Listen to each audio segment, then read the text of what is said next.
When it comes to running technique, we're so often told that we shouldn't overstride. The question therefore is, how can we increase our stride length to be able to run faster? In this, the first video of my new series of 2-minute running tips, let's take a look at that. Okay, so this is my first attempt at doing this in 2 minutes, so let's stick 2 minutes on the clock and get straight into this. So what I often hear from people who are trying to improve their running technique is that they're moving from a place where they know they overstride, so they land their foot too far ahead of their center of mass, too far ahead of their body as they're moving forwards, slamming the brakes on with each stride, usually with a heel strike, and trying to move to a position where they're landing closer to underneath a flexing knee, closer to underneath their center of mass. That could still be with a heel strike, or it could be midfoot, forefoot. Don't worry too much about foot strike position. We're talking about stride length with this. We want to move away from a place where we're overstriding. Shortening up the stride, increasing the cadence is usually the thought process, but the question has to come, what happens when we want to run faster? When is it and how is it okay to increase your stride length, which is all an important part of running faster. We need to cover more ground per stride. So there's two ways that we can cover the ground.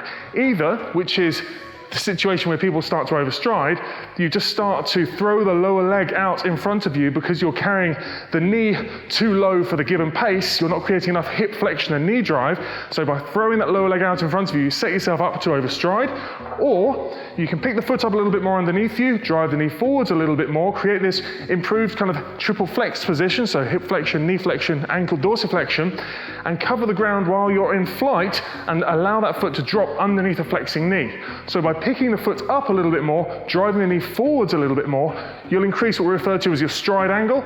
So if I use the squat rack here, we're thinking about the angle between the hip driving forwards, with this femur driving forwards on the swing leg, and the extending hip out behind you.